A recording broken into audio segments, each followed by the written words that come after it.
Ya, semuanya udah penasaran nih ya dengan berita yang akan kita sampaikan ini sih. Berarti langsung kita lihat aja Langsung aja. peristiwa-peristiwa yang terjadi di akhir zaman. Ini dia.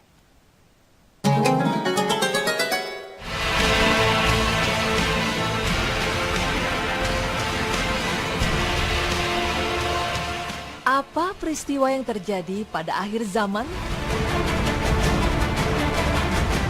Apa yang terjadi pada kurun waktu terakhir ini sungguh memilukan hati. Seperti peperangan yang sangat dahsyat di antara umat manusia hingga memakan ribuan korban jiwa.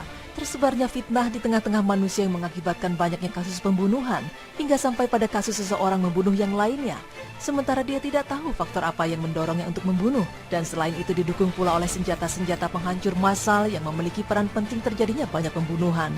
Sehingga membuat manusia menjadi barang yang tidak berharga. Sebut saja konflik Timur Tengah yang tak kunjung mereda, bahkan semakin hari semakin banyak menelan korban jiwa. Tak hanya itu, kasus lain seperti ditembaknya dengan sengaja pesawat Malaysia MH17 hingga hancur berkeping-keping dan turut menelan banyak korban jiwa juga menjadi saksi akan maraknya fenomena manusia membunuh manusia. Ini bukan lagi masalah politik, bukan juga masalah agama. Pemicunya adalah hati nurani yang terlanjur mati untuk membunuh saudara sendiri. Rasulullah Shallallahu Alaihi Wasallam bersabda, tidak akan datang hari kiamat hingga banyak al-harj. Mereka bertanya, wahai Rasulullah, apakah al-harj itu? Beliau menjawab, pembunuhan. Hadis riwayat Muslim. Lalu benarkah hal ini merupakan salah satu dari beberapa peristiwa yang terjadi pada akhir zaman? Apakah fitnah-fitnah yang merebak hingga mengakibatkan manusia yang satu membunuh manusia lainnya adalah tanda-tanda bangkitnya Dajjal? Lalu bagaimanakah Islam sendiri menerangkan tentang peristiwa-peristiwa yang akan terjadi pada akhir zaman nanti? Pemirsa, inilah berita Islami masa kini.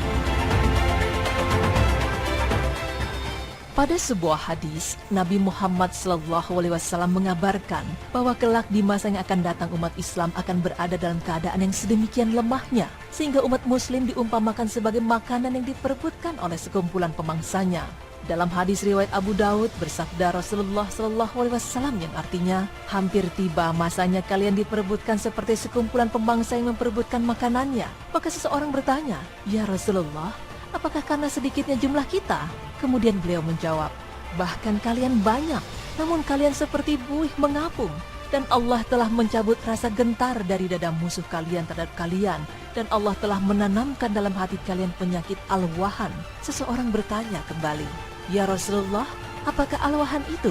Kemudian Rasulullah SAW menjawab, cinta dunia dan takut akan kematian. Ini artinya pada masa itu kaum muslimin menjadi bulan-bulanan kaum lainnya. Hal ini terjadi karena mereka tidak memiliki kemuliaan sebagaimana di masa lalu. Para sahabat Rasulullah menyangka bahwa keadaan yang kaum muslimin alami disebabkan jumlah mereka yang sedikit. Lalu Rasulullah SAW menyangkal dengan mengatakan bahwa jumlah muslimin pada waktu itu banyak, namun imannya berkualitas rendah. Sehingga Nabi Muhammad SAW mengumpamakan mereka seperti buih mengapung.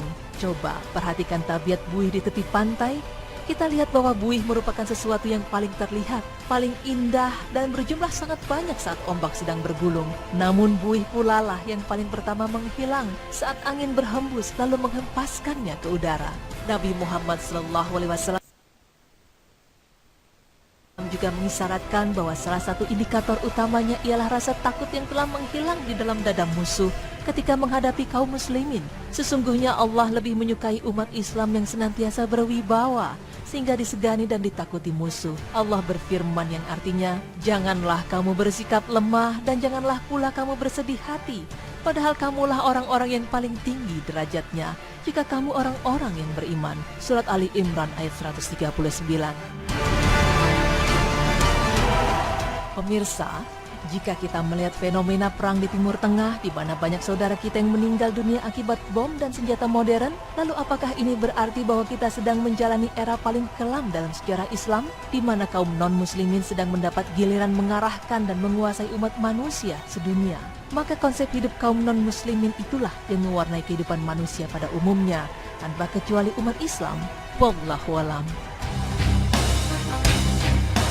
Danau Tiberias adalah danau air tawar yang terletak di antara bagian bawah dataran tinggi Golan yang dikuasai Suriah dan dataran timur kota Galilea, Palestina. Danau ini secara geografis terletak di wilayah Palestina dan Suriah. Tetapi secara politis saat ini dikuasai oleh Israel. Orang-orang Yahudi membangun pemukiman mereka di tepi Danau Tiberias, juga resort dan penginapan bagi petinggi militer Israel. Mengingat posisinya yang berdekatan dengan perbatasan Palestina dan Suriah, sebagai antisipasi penyusupan pihak-pihak yang tidak mereka kendaki, wilayah ini pun menjadi kawasan wisata elit bagi militer dan pemerintah Israel. Adapun keterkaitannya dengan kemunculan Dajjal, sebagaimana yang telah diberitakan oleh Rasulullah SAW bahwa turunnya permukaan air danau ini menjadi salah satu tanda-tanda kedatangan Dajjal. Saat ini permukaan air danau Tiberias telah mengalami penyusutan. Ini tentu menjadi musibah bagi kita semua, karena masa kemunculan Dajjal semakin dekat.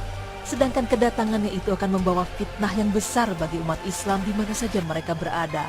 Sebagian besar manusia terkena fitnah tersebut. Dalam hadis riwayat Imam Muslim, Rasulullah bersabda bahwa Dajjal berkata kepada Tamim dan orang-orang Arab yang berlayar dengan kapalnya, "Beritakan kepadaku tentang Danau Tiberias." Kami pun berkata, "Tentang apa yang ingin kau ketahui?"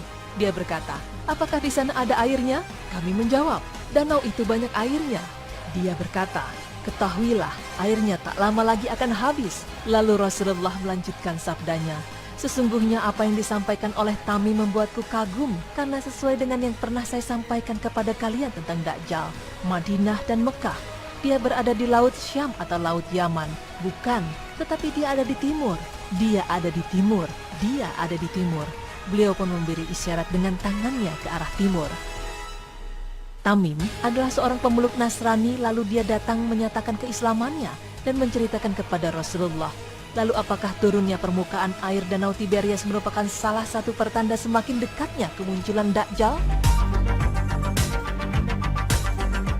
Rencana negara Saudi Arabia membangun gedung tertinggi dunia mengalahkan Burj Khalifa di Dubai menjadi sorotan media di negara-negara Teluk Arab. Rencananya gedung tersebut akan dibangun di kota Jeddah dengan nama Kingdom Tower. Bila rencana pembangunannya selesai, Kingdom Tower bukan hanya akan menjadi gedung tertinggi dunia, tapi akan menambah deretan gedung-gedung tertinggi dunia yang berlokasi di daratan Jazirah Arab. Nah, rencananya negara Saudi Arabia tersebut akan melengkapi kisah persaingan negara-negara Teluk Arab lainnya, yaitu berlomba-lomba membangun gedung tertinggi dunia. Saat ini, Burj Khalifa dengan tinggi 827 meter tercatat sebagai pemegang rekor bangunan tertinggi di dunia.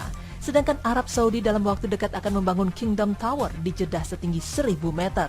Sebagaimana dikabarkan oleh Rasulullah SAW, dijelaskan dalam riwayat Muslim, "Dan engkau menyaksikan orang yang tidak memakai sandal, telanjang lagi miskin yang menggembala domba, berlomba-lomba membuat bangunan yang tinggi." Dan dijelaskan dalam riwayat Imam Ahmad, Rasulullah bersabda, "Orang-orang itu adalah orang Arab." Hal ini telah nampak dengan jelas di masa sekarang ini. Orang-orang banyak berlomba mendirikan bangunan, merasa bangga dengan ketinggian, luas, dan keindahannya. Bahkan masalah ini sampai pada pembangunan gedung pencakar langit yang terkenal di Amerika dan negeri-negeri lainnya. Dan tiadalah kehidupan dunia ini melainkan senda gurau dan main-main. Dan sesungguhnya akhirat itulah yang sebenarnya kehidupan, kalau mereka mengetahui. Surat Al-Ankabut ayat 64. Rasulullah SAW bersabda, "Tidak akan terjadi kiamat hingga langit menurunkan hujan sampai tidak ada lagi rumah-rumah orang kota dan tidak ada pula rumah-rumah orang desa." Dalam beberapa tahun terakhir, sebagian negara alami hujan yang terus-menerus, bahkan Saudi Arabia yang tadinya sangat gersang dan jarang hujan pun telah alami hujan lebat berhari-hari dan mengakibatkan musibah banjir bandang pada November 2013. Bahkan tragedi banjir bandang ini cukup banyak menelan korban. Tidak hanya itu, bahkan salju pun pernah turun di Arab Saudi, yang merupakan daerah gurun pasir yang sangat panas di mana matahari bersinar sepanjang hari.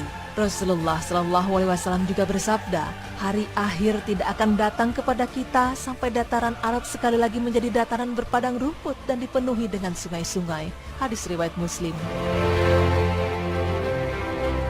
Jika yang dimaksud hadis tersebut adalah hari kiamat tidak akan terjadi jika negeri Arab kembali seperti dulu, yaitu dipenuhi padang rumput dan sungai, sedang yang kita saksikan sekarang adalah negeri Arab berubah menjadi gedung-gedung tinggi dan bangunan-bangunan lainnya mirip seperti negara barat yang modern. Ya Allah, janganlah Engkau jadikan dunia puncak cita-cita kami dan batas akhir pengetahuan kami. Ya Allah, jadikanlah akhirat pusat perhatian kami selalu, dan mati di jalan-Mu ambisi utama kami.